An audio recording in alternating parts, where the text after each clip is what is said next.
Նոր մանրամասներ են հայտնի դարձել Նյու Յորքի աղմկահարույց ռեյդի վերաբերյալ, մինչ այդ ամերիկյան նավատորմը շարունակում է իր մարտական գործողությունները, սակայն այս անգամ Խաղաղ օվկիանոսի ջրերում։ Ֆլորիդայի դպրոցներում հեռախոսների արգելքը անսպասելի արդյունք է տվել։ Նյու Յորքի մետրոյում նորածին երեխա են գտել, իսկ Վաշինգտոնում տղամարդը մեքենայով հարվածել է Սպիտակ տան պահակակետի տնակին։ Ինչպես նաև կպատմեմ, թե ինչ ցնցում է տեղի ունեցել համաշխարհային ինտերնետային հսկայի խափանման պատճառով։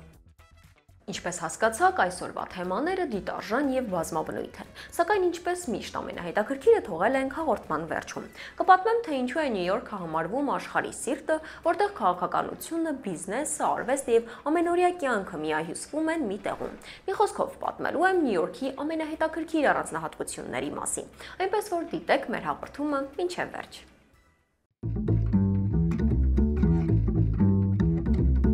Բարև ձեզ, ես Ալլա Դավթյանն եմ եւ ինչպես միշտ ձեզ կներկայացնեմ Միացյալ Նահանգներում ամենակննարկվող իրադարձությունների մասին։ Բաժանորդագրվեք մեր ալիքին եւ չմոռանաք մեկնաբանություններով եւ լայքերով օգնել մեր նախագծին։ Շնորհակալ ենք մշտապես մեզ հետևելու եւ աջակցելու համար։ Իսկ հիմա անցնենք այսօրվա թեմաներին։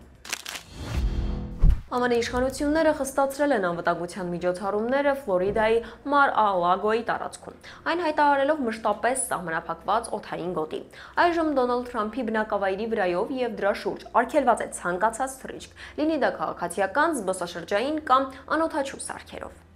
Այս որոշումը կայացվել է այն բանից հետո, երբ շաբաթվա սկզբում իրավապահները Փայն Բիչի միջազգային օդանավակայանի մոտ ծառի վրա հայտնաբերել էին ինքնաշեն դիտակետ, որը ուներ ուղիղ տեսադաշտ դեպի այն հատվածը, որտեղ կայանվում է Թրամփի ինքնաթիռը։ Դիտակետը որպես հնարավոր անվտանգության սպառնալիք է գնահատվել, ինչի արդյունքում կառավարությունը որոշել է վերանայել եւ ուժեղացնել անվտանգության համակարգը։ Իշխանությունների տվյալներով այժմ շրջակայքում տեղադրվել են լրացուցիչ տեսախցիկներ, հսկիչ կետեր եւ օդային մոնիթորինգի նոր համակարգեր։ Անվտանգության ծառայությունները նշում են, որ այս քայլը բացառապես կանխարգելի չէ եւ նպատակ ունի պաշտպանել Թրամփին ու շրջակա բնակիչներին։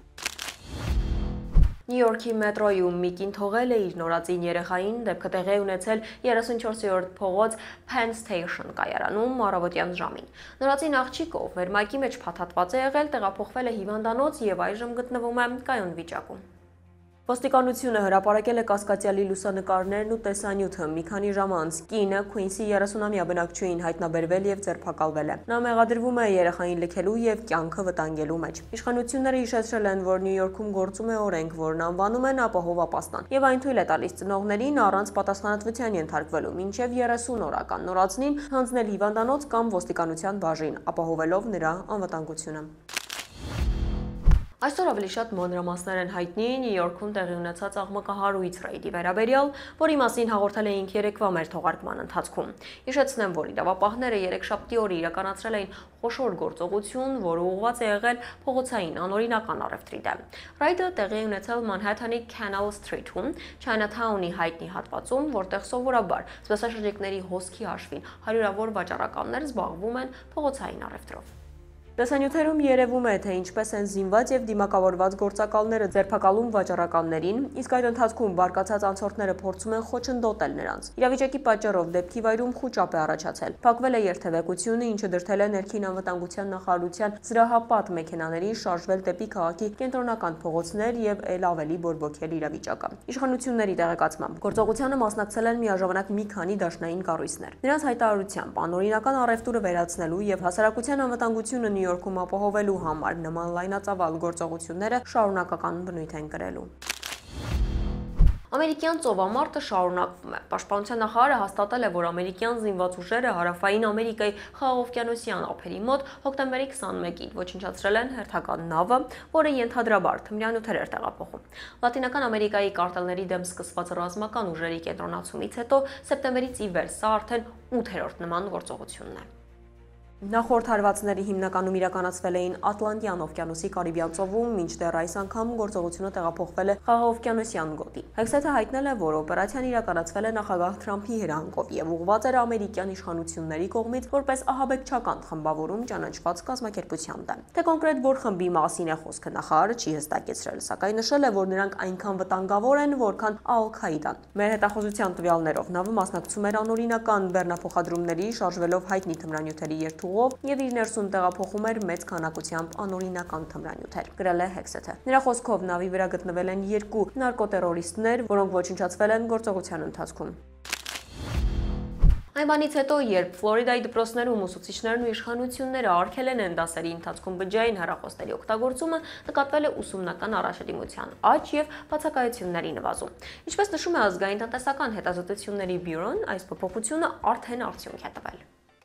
Հետազոտության համաձայն արգելքի երկրորդ տարում աշակերտների միջին գնահատականները բարձրացել են 2-ից 3%-ային կետով, իսկ չարդարացված բացակայությունները զգալիորեն նվազել են։ Մասնագետների խոսքով հեռախոսների բացակայության պայմաններում դասերի նկատմամբ ուշադրությունն ու մասնակցությունը կտրուկ աճել են։ Սակայն հարկ է նշել, որ առաջին տարվա ընթացքում արդյունքները հակառակն էին։ Կարգապահական խախտումները կրկնապատկվել էին, քանի որ շատ աշակերտներ թշկամությամբ էին ընդունել նոր կանոնը։ Միայն հաջորդ տարում շատերը հարմարվեցին, ինչի հետ մեկտեղ կարգապահությունն ու առաջադիմությունը վերականգնվեց։ Հետազոտողները նշում են, որ դասերի հաճախումների աճը դարձել է առաջադիմության հիմնական պատճառը։ Վաշինգտոնում ոստիկանությունը ձերբակալել է մի տղամարդու, ով իր մեքենայով բախվել է Սպիտակ տան մուտքի մոտ գտնվող Secret Service-ի հսկիչ կետի։ Դեպքը տեղի ունեցել երեկոյան ժամը 22:37-ին Սպիտակ տնից ընդամենը մի քանի տասնյակ մետր հեռավորության վրա։ Secret Service-ի հաղորդման վարորդը անմիջապես ձերբակալվել է, սակայն նրա ինքնությունն ու շարժառիթները դեռ չեն հրապարակվել։ Ներկայում դեռ պարզ չէ, սա դիտավորյալ կազմակերպված վթար էր, թե պատահակ։ Արտակարգ ծառայությունները զննել են մեքենան եւ հայտնել, որ ներսում վտանգավոր իրեր չեն հայտնաբերվել։ Հիշեցնեմ, որ նման միջադեպ գրանցվել էր նաեւ սեպտեմբերին Պիտսբուրգում, երբ տղամարդը մեքենայով հարվածել էր Դաշնային հետաքննությունների բյուրոյի FBI-ի գրասենյակի դարպասներին։ Այն ժամանակ դեպքից օրեր անց քննիչները հաստատել են, որ հարձակումը եղել էր նախապես պլանավորված։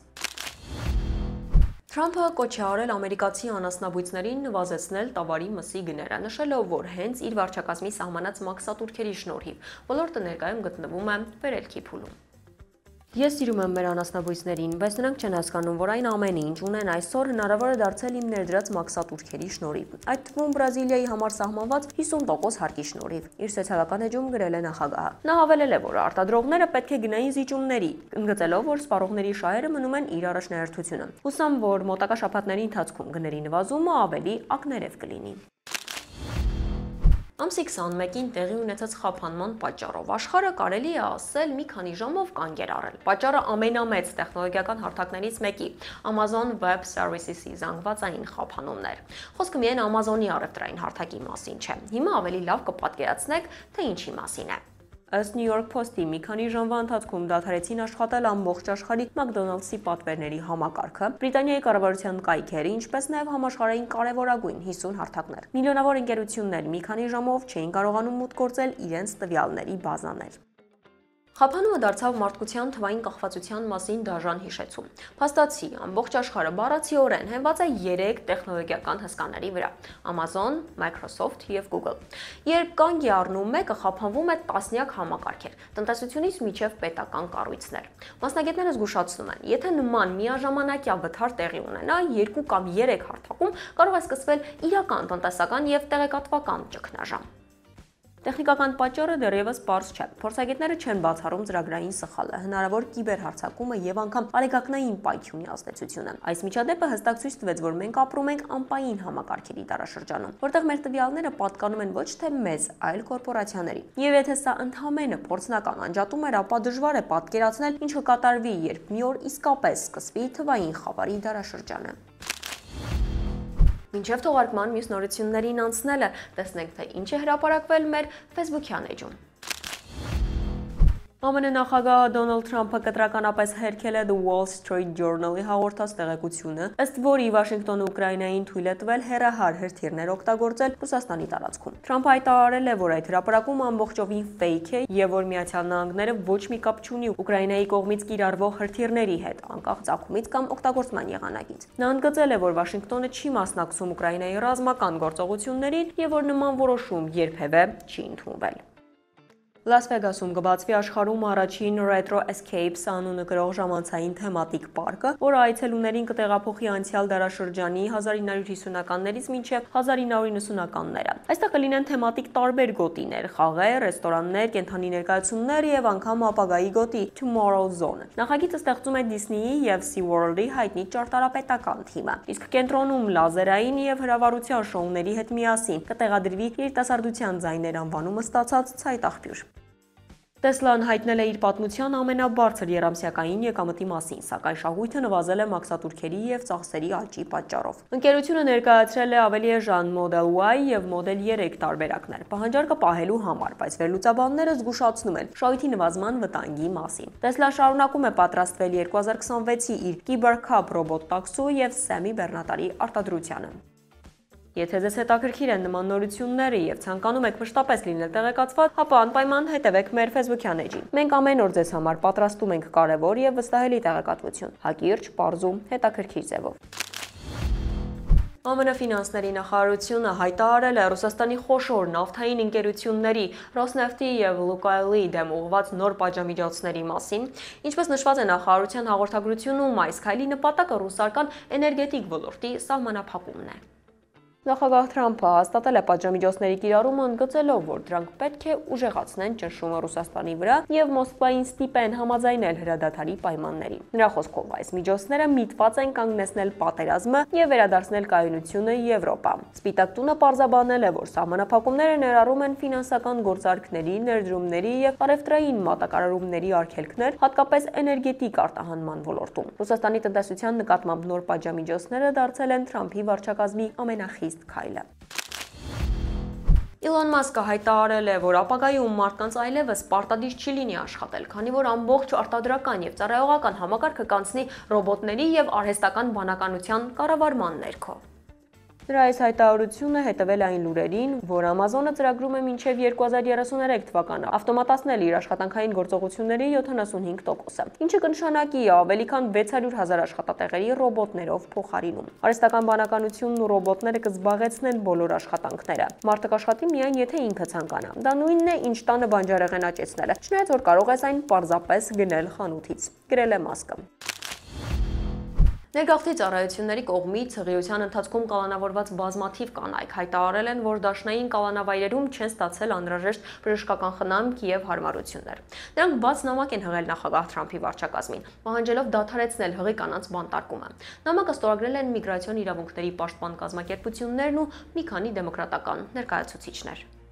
IC քաղաքականությունը պաշտպանելով ներքին անվտանգության դեպարտամենտը հայտարարել է, որ հղի կանայք ստանում են անհրաժեշտ բժշկական եւ հոգեբանական խնամք, ինչպես նաեւ համապատասխան սնունդ։ Փոխնախարարից մեկը նշել է, որ այս կարգավիճակում գտնվողների թիվը կալանավորվածների անգամ 1%-ը չի կազմում։ Սակայն գերատեսչությունը չի հրապարակել տվյալներ ծննդաբերությունից հետո կամ կերակրող կանանց մասին։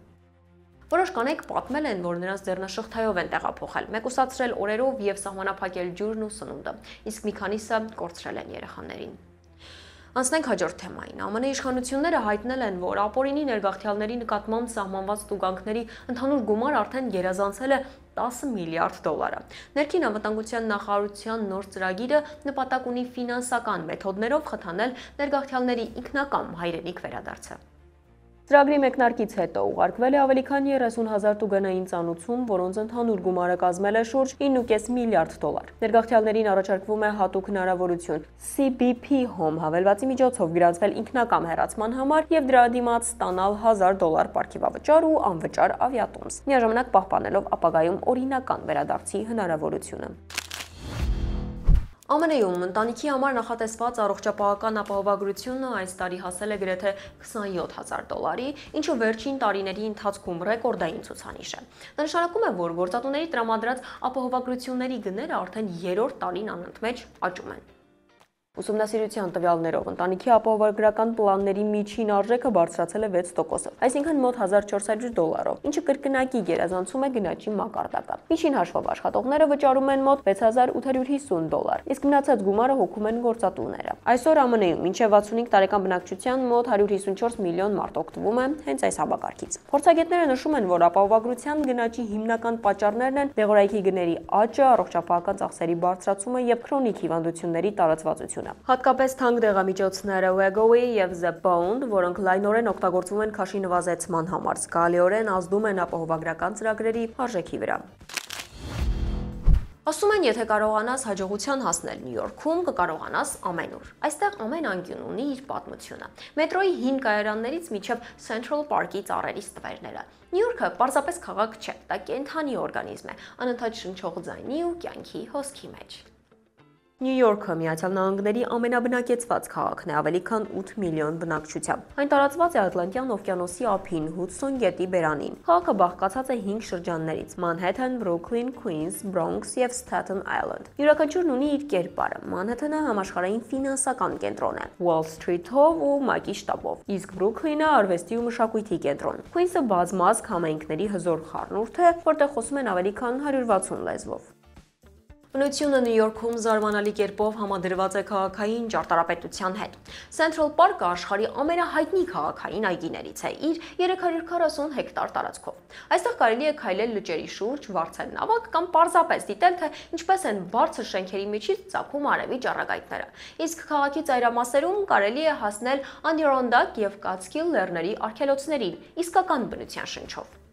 Քաղաքը միշտ էլ եղել է միգրացիայի մագնիս, Էլիս կղզին, որը դարասկզբին ընդունում էր միլիոնավոր նորեկների, այսօր թանգարան է հիշեցնելով այն ճանապարհը, որով միլիոնավոր մարդիկ են եկել Ամերիկա երազանքի հետևից։ Այդ բազմազգությունն է ձևավորել քաղաքի ինքնությունը իտալական թխվածքներից մինչև հայկական, չինական կամ մեքսիկական խոհանոցներ։